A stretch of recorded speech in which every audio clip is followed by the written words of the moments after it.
Viewers, এটা হলো একটা থাই পেয়ারার গাছ। প্রায় 2 মাস আগে বাবা অ্যামাজন থেকে এই গাছটা অর্ডার দিয়েছিল। গরমের সময় এটাতে 2টোর মতো ফুল ধরেছিল, কিন্তু এখন সেইগুলো ঝরে গেছে। তারপর আবার ফুল এসেছে গাছটাতে।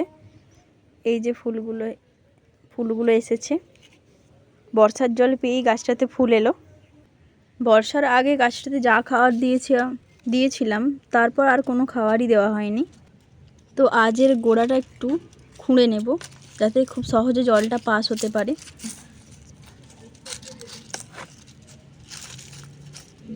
এই যে পাতাগুলো, এই পেয়ারা গাছেই পাতাগুলো নিচে পড়ে রয়েছে।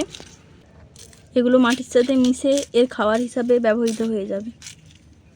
এর সাথে কিছু কোকোপিট দিয়েছিলাম, 2 বছরের পুরনো গোবর সার দিয়েছিলাম, ডিমের খোলা এবং বিভিন্ন জৈব সার হিসাবে সবজির খোসা টোসা আমি এগুলোতে ব্যবহার করে থাকি। গরমের সময় এটাতে প্রত্যেক দিনের পাতাগুলোকে স্নান করিয়েছি। এখন বৃষ্টির জল পড়ার কারণে আর কোনো জল টল দিতে লাগে না।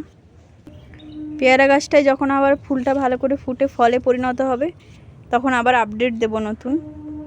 আজ অবধি এখানেই সমাপ্ত। দেখা হচ্ছে পরের ভিডিওতে। ওকে, বাই।